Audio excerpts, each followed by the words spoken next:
Oke, di video kali ini kita bakal bahas cara untuk membuat database instance PostgreSQL di dalam AWS gitu ya. Nah, di sini kita bakal menggunakan services yang namanya Aurora dan RDS. Teman-teman bisa akses dashboardnya, kemudian klik database, dan di sini teman-teman untuk membuatnya bisa klik create database. Nah, di sini ada dua cara ya, ada standard create, kemudian ada easy create gitu ya. Nah, di sini kita akan menggunakan standar create ya, teman-teman. Terus nanti di sini teman-teman bisa pilih engine option. Ada Aurora MySQL, ada Aurora PostgreSQL, dan juga ada MySQL gitu ya. Ada Postgres, ada MariaDB, Oracle, SQL Server, dan juga IBM gitu ya. Nah, di sini kita coba pilih dulu PostgreSQL. Nah, setelah itu di sini ada engine versionnya ya. Di sini kita bisa pilih versi dari PostgreSQL-nya. Ada Postgre 13, 17 gitu ya. Nah, kita pilih 17 aja. Kemudian ada extended support juga kalau kita pengen dapat support dan ini berbayar gitu ya. Nah, nextnya ada template, kita bisa pilih production, ada dev atau test, dan ada free tier gitu ya. Nah, kita pilih yang free aja. Kemudian di sini ada availability-nya. Kalau yang production itu multi availability zone, ada 3 cluster atau ada 3 instance. Kalau yang free tier dia hanya ada satu instance. Oke, nextnya ada settings.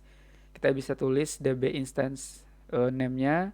Nextnya ada kredensial. Kita bisa tulis username untuk database kita gitu ya. Ini kita biarin default aja Postgres. Kemudian di sini ada untuk credential manajemennya, kita bisa pilih secret manager atau self manage gitu ya. Nah, untuk passwordnya kita bisa pilih auto generate. Terus kita kalau pilih auto generate, passwordnya itu bakal diberikan nanti di akhir setelah berhasil membuat database-nya gitu ya. Nah, kalau kita uncheck kita bisa tulis password manual gitu ya. Nah, di sini kita auto aja. Terus nextnya ada konfigurasi instance-nya, ada ukurannya ya. Kita bisa pilih. Ada yang micro gitu ya. Dia 1 GB RAM gitu. Terus ada bandwidth-nya juga, ada network-nya juga gitu ya. Nah, kita pilih aja yang micro gitu ya.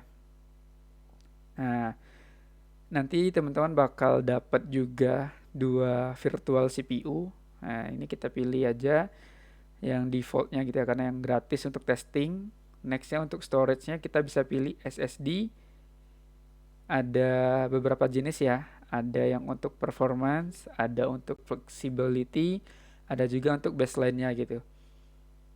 Nah, untuk storage ini teman-teman bisa pilih size-nya juga. Bisa, kalau di sini minimalnya 20 GB. Nah, ini kita biarin aja yang paling kecil ya. Ini nggak bisa lagi dikurangi gitu ya. Nah, di sini juga ada additional configuration-nya. Kita nggak perlu auto scaling karena buat testing doang bisa kita uncheck. Kemudian connectivity-nya kita bisa pilih. Ada dua ya. Ada yang terhubung langsung ke EC2 instance, ada yang enggak gitu ya.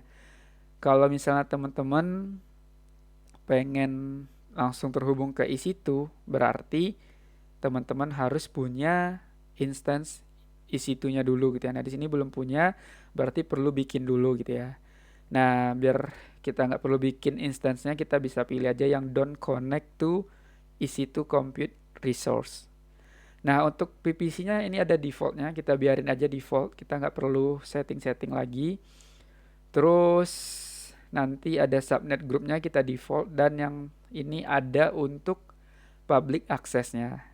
Kalau kita pilih yes, berarti dia bisa diakses dari luar AWS gitu ya. Bisa dari komputer lokal kita gitu. Nah, nextnya untuk security groupnya atau firewall-nya.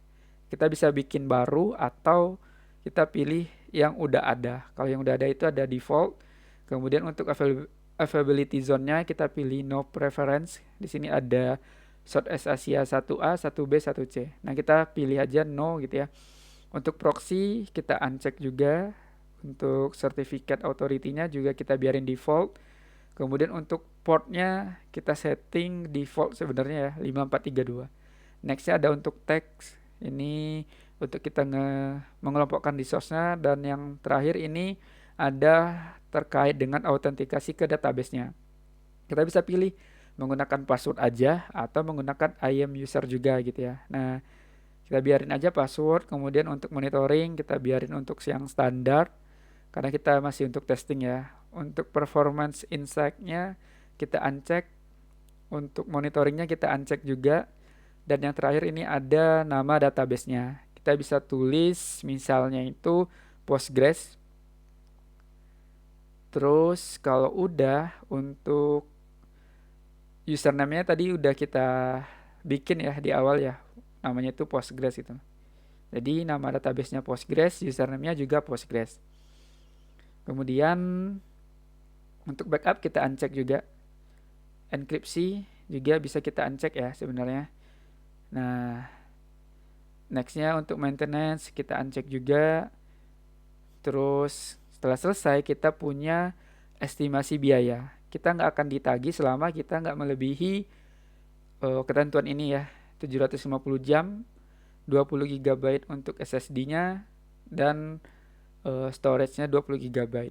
Nah, kalau udah, teman-teman tinggal pilih atau klik create database.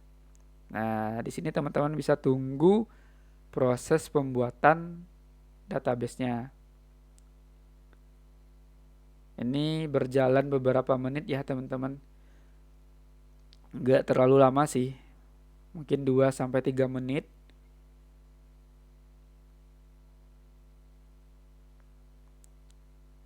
Nah, untuk passwordnya kita bisa klik view connection details karena tadi kita auto generate ya. Nah, ini teman-teman bisa klik dan jangan lupa simpan password database-nya. Bisa di copy dulu, disalin di tempat yang aman. Nah, close, terus kita tunggu prosesnya selesai. Nanti kalau udah selesai bakal ada endpoint di bagian connectivity ini. Oke, setelah kita berhasil membuat database-nya, selanjutnya kita bakal coba akses database-nya dari komputer lokal kita. Nah, caranya teman-teman copy endpoint-nya. Kemudian kalau teman-teman pengguna Linux bisa pakai terminal ya. Nah, di sini kita pakai telnet. Kemudian alamat endpoint-nya dan port-nya. Kemudian enter, kita tunggu. Atau kalau teman-teman pakai database client, caranya gampang ya. Tinggal buka database client-nya. Kemudian di sini kalau pakai dbvir tinggal add connection, pilih database-nya. Kemudian host-nya itu diisi nilainya dengan endpoint yang ada di konsol tadi gitu ya. Kita paste. Kemudian port-nya sama default. Nama database-nya sama ya tadi kita bikin di awal. Kalau misalnya lupa, teman-teman bisa cari informasinya di bagian teman-teman bisa cari di bagian configuration ini. Nah, di sini ada DB name-nya, kemudian username-nya juga kalau teman-teman lupa gitu ya. Nah, ini username-nya adalah Postgres. Nah, kalau udah tinggal masukin di sini database-nya, username dan password-nya adalah yang tadi teman-teman udah dapatkan di awal tadi gitu ya. Nah, ini saya coba copy dulu. Nah, kalau udah tinggal klik test connection. Tunggu beberapa saat atau tadi kita lihat lagi di terminal ya. Nah, di sini dia bakal nggak akan bisa connect gitu ya. Nah, ini kalau kita tunggu sampai akhir nanti dia bakal time out. Nah, ini kita cancel aja. Terus di DB client-nya kita tunggu dia bakal time out. Nah, ini error ya. Kenapa? Karena kita belum nambahin akses untuk ke instance database-nya. Nah, di situ caranya adalah teman-teman bisa buka subnet ini yang security group ini. Kemudian teman-teman klik aja ya, atau bisa klik kanan gitu. Open link in new tab. Kemudian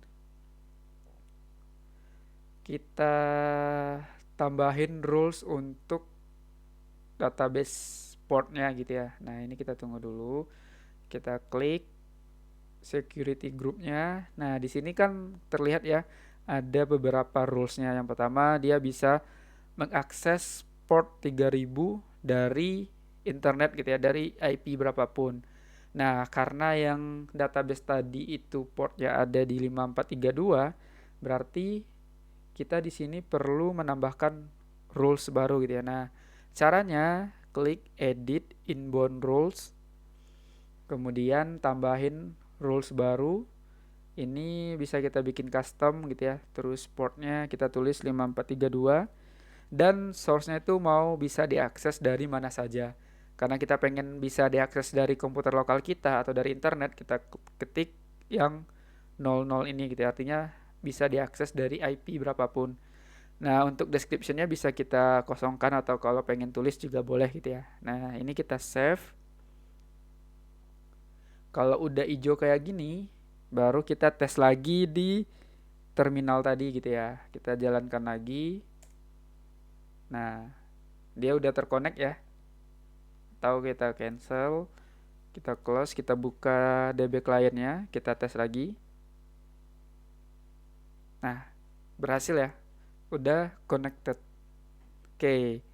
Nah, mungkin itu ya untuk video kali ini. Semoga teman-teman bisa mencoba membuat database PostgreSQL di dalam services yang namanya Aurora dan RDS dari AWS. Terima kasih teman-teman.